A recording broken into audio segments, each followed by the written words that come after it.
Good morning, I am Tabrez Akhtar and this is your science class. We are going to study page number 99 and the last portion of soil profile, and it is bedrock. So let's discuss about the bedrock. It is the hard and difficult to dig with a spade. So this is the hard portion of the soil profile. ऐसा portion जो होता है जो बहुत hard होता है, जिसको हम डिग नहीं कर सकते, गड्ढा नहीं कर सकते, किसी स्पेड से हम खुरपी से खुरुच नहीं सकते, तो इसीलिए वो कहलाता है बेडरॉक। ठीक है। 9.3 soil types. As you know, weathering of rocks produces small particles of various materials. These include sand and clay. ठीक है, weathering क्या होता है मैंने बताया. इसमें क्या होता है, due to the climate and due to the wind and other factors क्या होता है कि जो रॉक होती है वो उनमें क्रैक्स आते हैं, और उसके बाद आफ्टर फ्यू ईयर्स और आफ्टर मिलियन ईयर्स, ये भी कह सकते हैं कि बहुत हज़ारों लाखों साल में क्या होता है कि वो रॉक्स टूट जाती हैं और वो छोटे छोटे पार्टिकल्स में डिवाइड हो जाती हैं, और यही पार्टिकल्स जो होते हैं वही जो है तो सॉइल फॉर्म करते हैं. तो ये बहुत सारे पार्टिकल्स हो सकते हैं, तो जिसमें से कुछ क्ले होते हैं, कुछ सैंड होते हैं.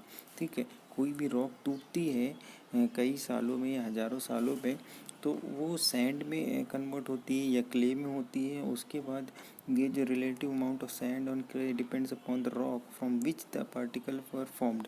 तो ठीक है, तो ये जो सैंड और क्ले है ये जिससे बनी है, जिस रॉक से बनी है, तो वो जो रॉक कहलाती है वो उसकी पेरेंट रॉक कहलाती है. पेरेंट रॉक कहलाती है ना, उसी के ऊपर डिपेंडेंट है ना, क्योंकि उसी से बनी हुई है.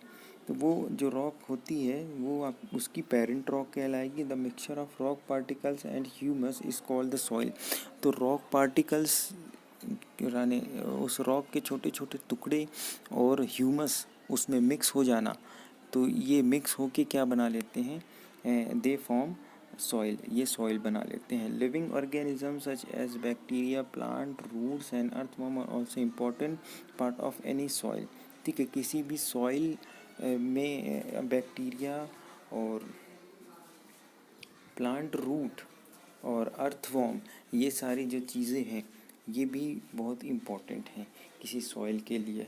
ठीक है, the soil is classified on the basis of the proportion of particles of various sizes. If soil contains greater proportion of big particles it is called sandy soil. ठीक है, तो अब सॉइल के भी क्लासिफिकेशन हुए हैं कि कौन सी सॉइल को हम क्या नाम दें या उनमें क्या फैक्टर है जो इंक्रीज अमाउंट में है, कौन से सब्सटेंस है जो डिक्रीज अमाउंट में है. तो ऐसे हमने सॉइल के जब हमने क्लासिफिकेशन किए तो हमें पता चला कि कुछ सॉइल ऐसी होती हैं जिसमें पेबल्स वगैरह ज़्यादा होते हैं, या फिर हम कहते हैं बिग पार्टिकल्स, बड़े बड़े पार्टिकल ज़्यादा होते हैं, तो ऐसे बड़े पार्टिकल होते हैं, तो ऐसे सॉइल कहलाती है Sandy soil. Sandy soil, sand मतलब क्या होता है, रेत होती है ना. रेत जनरली जो रेत आपने देखी होगी उसके जो पार्टिकल होते हैं थोड़े बड़े बड़े होते हैं, तो ये सैंडी सॉइल होती है. If the proportion of the fine particle is relatively higher then it is called the clay soil. ठीक है, अगर जो फाइन पार्टिकल्स किसी सॉइल में ज़्यादा होगा तो वो क्ले सॉइल कहलाएगी. ठीक है. If the amount of large and the fine particle is about the same, then the soil is called loamy. और अगर लार्ज पार्टिकल यानी बड़े बड़े पार्टिकल और छोटे पार्टिकल दोनों सेम अमाउंट में है तो अब इसका नाम हम देंगे लोमी. ठीक है, thus the soil can be classified as sandy, clay and loamy. तो इस तरह हम कह सकते हैं कि हमने सॉइल के 3 पार्ट बना दिए हैं, जिसमें बड़े पार्टिकल होते हैं, जिसमें छोटे होते हैं और जिसमें बड़े छोटे दोनों सेम अमाउंट में होते हैं. And the size of the particle in the soil has an influence on its properties. Sand particles are quite large. ठीक. तो अब उनके साइज़ के अकॉर्डिंग हमने जब उन्हें क्लासीफाई कर दिया तो अब कुछ उनमें को प्रॉपर्टीज़ भी पाई जाती हैं उस साइज़ के बेसिस पे। तो जैसे कि अभी सबसे पहले सैंडी सॉइल की बात करें तो सैंडी सॉइल में जो पार्टिकल्स होते हैं बड़े बड़े होते हैं, तो उन पार्टिकल्स के बड़े होने की वजह से क्या होता है उसमें बीच में गैप आ जाते हैं और उस गैप में क्या है एयर फिल्ड हो जाती है। They can not fit close together, क्योंकि वो बड़े पार्टिकल होते हैं वो एक साथ क्लोज नहीं हो पाते ना, बहुत ज़्यादा एक दूसरे को जकड़ नहीं पाते, क्लोज नहीं हो पाते, जिसकी वजह से उनमें गैपिंग होती है।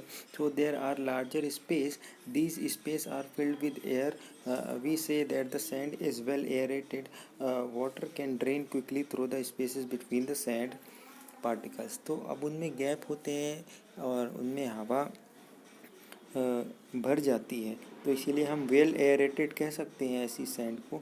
लेकिन क्या होता है कि जब उसमें पानी डाला जाए तो उसमें पानी भी होल्ड नहीं होता, ये पानी को भी रिटेन नहीं कर पाती, क्योंकि गैप होने की वजह से पानी नीचे चला जाता है जल्दी से। ठीक है, so the sandy soil tend to be light well aerated. तो सैंडी सॉइल क्या होती है कि वो लाइट हो सकती है। ठीक है, लाइट हो सकती है इसलिए क्योंकि वो पानी को होल्ड नहीं कर पाती, और लाइट यानी हल्की। ठीक है, और वेल एयरेटेड यानी उसमें हवा बीच में आ जाती है, और water can drain quickly through the space. ठीक है, and clay particles being much smaller pack tightly together leaving little space for the air unlike Sandy soil. ठीक है, और जो दूसरे टाइप की सॉइल है जिसको हम क्ले सॉइल कहते हैं, तो इसमें पार्टिकल्स जो होते हैं इसके छोटे छोटे होते हैं, वो एक दूसरे से क्लोजली पैक्ड होते हैं। ठीक है, जिसकी वजह से क्या होता है कि ये वाटर भी होल्ड कर सकते हैं, और ये एयरेटेड नहीं होते उस जैसे कि सैंडी सॉइल होती है। ठीक है, water can be held in the tiny gaps between the particles of the clay, so clay soils have less air। तो इनमें लेस एयर होती है, कम एयर होती है, but they are heavy as they hold more water. और ये heavy होते हैं इसलिए क्योंकि ये ज़्यादा वाटर होल्ड कर सकते हैं। ठीक है, and then the sand soil, अगर सैंडी सॉइल के कंपेयर में बात करूँ तो the best topsoil of growing plants is loam. ठीक है, तो सबसे बेस्ट सॉइल क्या कहलाती है? Loam soil. तो loamy soil is a mixture of sand, clay and another type of soil particles known as silt. ठीक है, तो ये जो है तो मिक्सचर होती है सैंड का, क्ले का and another type of soil particle, और दूसरे टाइप के एक सॉइल पार्टिकल को जिसको हम सिल्ट कहते हैं। Silt occurs as a deposit in river beds. ठीक है, तो रिवर बेड्स में आपको सिल्ट मिलते हैं। The size of the silt particles is between those of sand and clay. तो सिल्ट पार्टिकल्स का जो साइज़ होता है वो सैंड और क्ले के साइज़ के बीच का साइज़ होता है। The loamy soil also has humus in it. और लोमी सॉइल में ह्यूमस भी पाया जाता है। It has the right water holding capacity for the growth of plants. तो इसको ग्रोथ ऑफ प्लांट्स के लिए इसकी जो वाटर कैपेसिटी होती है, वाटर होल्डिंग कैपेसिटी होती है, वो बिल्कुल राइट अमाउंट में होती है, जिसकी वजह से इसको हम बेस्ट सॉइल कह सकते हैं। Activity 9.3 collect sample of clay, loamy and sandy soil. Take a fistful of soil from one of the samples. ठीक है, remove any pebbles, rocks and grass blades from it. Now add water drop by drop and knead the soil. Add just enough water so that a ball can be made from it, but the same time it should not be sticky. ठीक है, तो आपको 3 type की soil लेना है। यही 3 type की soil फिर उसमें drop by drop water add करना है। After adding the water you will begin to make some type of clay like some type of toys like pots and round ball and cylinder. तो इस clay को लेने के बाद आपको उसको पानी ऐड करने के बाद आपको क्या करना है कि इसके खिलौने बनाने हैं। ठीक है, खिलौने बनाने के बाद आपको ये देखने हैं कि कौन सी मिट्टी से ज़्यादा अच्छा टाइप का खिलौना बन रहा है। देखिए यहाँ पे एग्ज़ाम्पल भी दिया हुआ है। आपने मिट्टी लिए और मिट्टी में से जो भी पहले पेबल्स वगैरह है, जो भी कंकड़ पत्थर, उसको हटा लेना है। फिर उसमें थोड़ा सा पानी डालना है, तो पानी डाल के उसको थोड़ा स्टिकी कर लेना है। स्टिकी करने के बाद उसको शेप देना है। पहले बॉल टाइप का बनाना है, फिर उसके बाद सिलेंडर टाइप का, फिर इसके बाद एक रिंग टाइप का बनाना है। ठीक है, तो इस टाइप से बना के चेक करना है कि कौन सी मिट्टी से ये सारे जो टॉयज़ हैं वो ठीक अच्छे बन रहे हैं। ठीक। Properties of soil. You have listed some uses of soil. Let us perform some activities to find the characteristic of soil. तो अब soil की characteristic जानने के लिए हम कुछ activity करेंगे। पर collection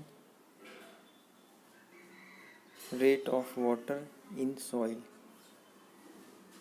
soil का परकलेशन रेट क्या होता है, ये चीज़ हम देखते हैं। बूजो एंड पहली mark 2 different squares of 50 centimetre into 50 centimetre each on the floor और their house of their house and the other on the Kacha road.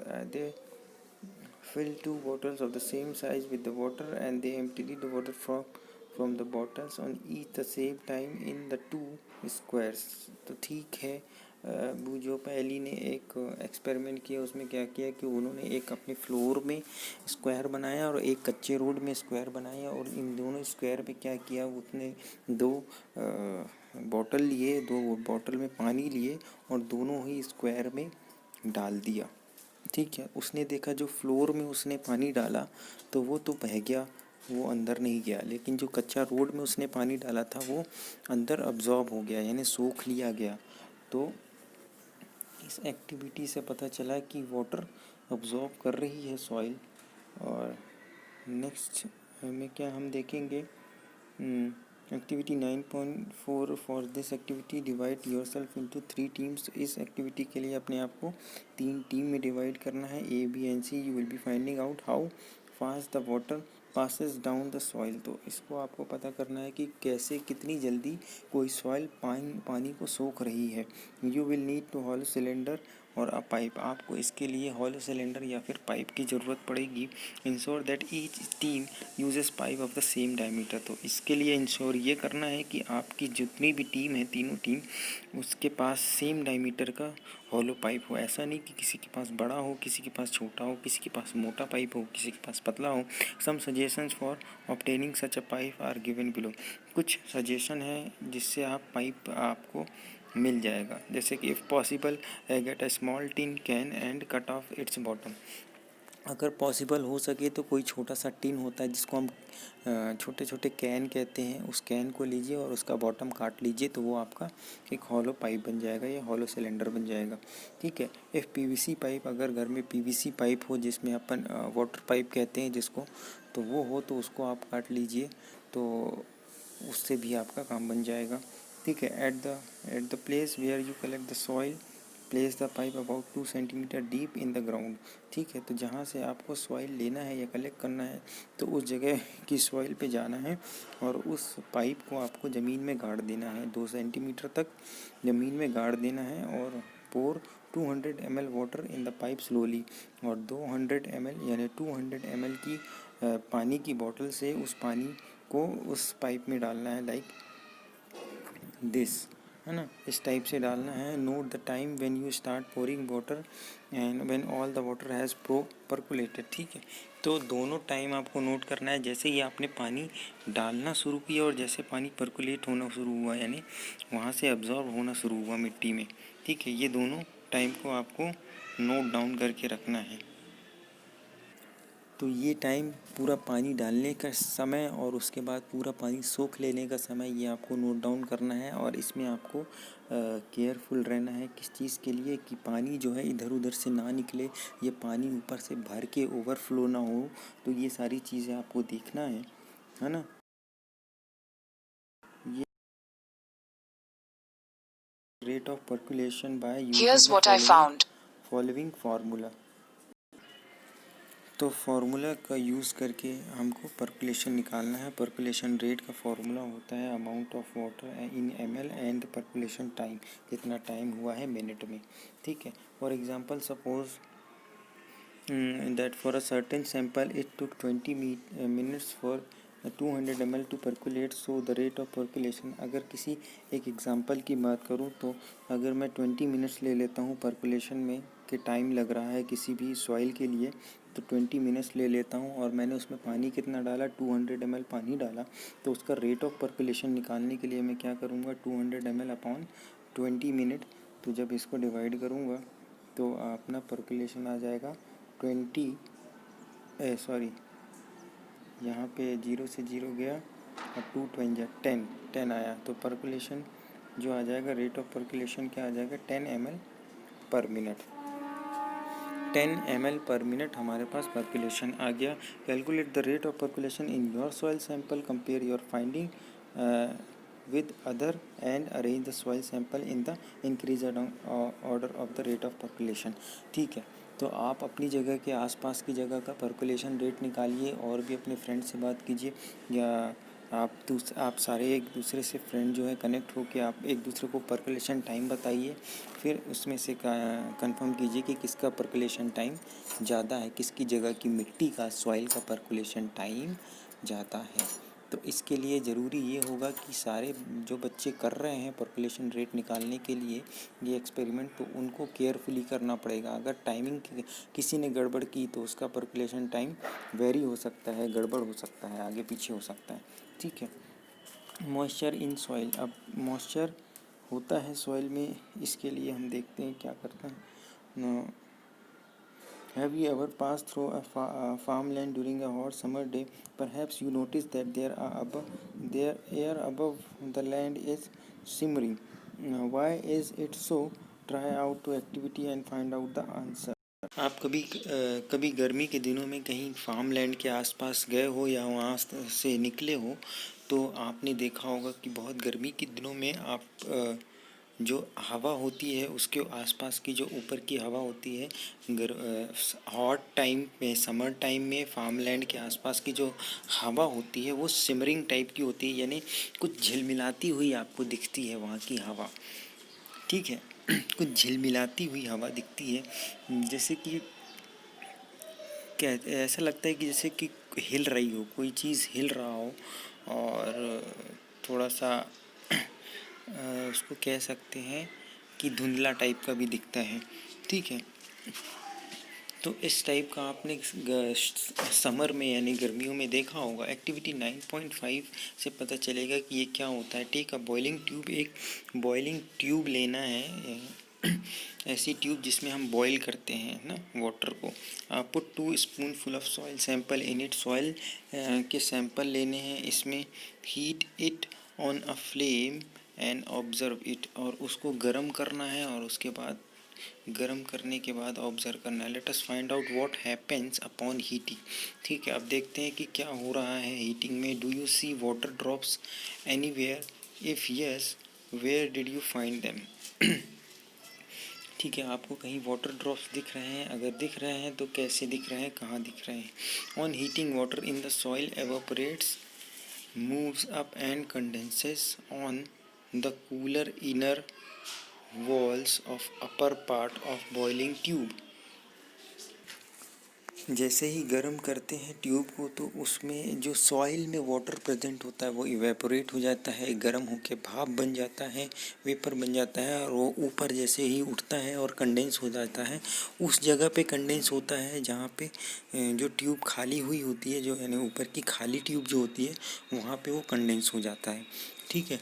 या जिसको कह सकते हैं वाटर ड्रॉप्स में कन्वर्ट हो जाता है। और inner wall of the tube में, ठीक है, अंदर के सरफेस में ट्यूब की, लाइक द डायग्राम शोज। तो सॉइल सैंपल है ये। ठीक है। ये बॉइलिंग ट्यूब है और ये जो ड्रॉप्स है देखिए यहाँ पे, ये जो ड्रॉप्स है वो जमा हो गए हैं वाटर पार्टिकल के। और and the air above the soil seems to simmer, और जो air above the soil, soil के ऊपर की जो हवा है वो ऐसा लग रहा है कि जैसे सिमर हो रही है। सिमर मतलब वही कह रहा हूँ ना, झिलमिलाना होता है, जैसे कोई चीज़ झिलमिलाती हुई दिखती है ना, वैसा दिखेगा। आफ्टर हीटिंग द सॉइल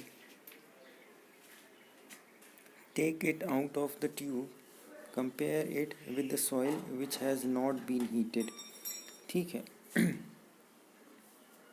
तो हीट करने के बाद जो है तो वो take it out of the tube, ठीक है, सॉइल को अलग कीजिए, compare it with the soil which has not been heated, और उसको ऐसी सॉइल के साथ कंपेयर कीजिए जो हीट नहीं की गई हो, और उन दोनों में डिफरेंस नोट कीजिए।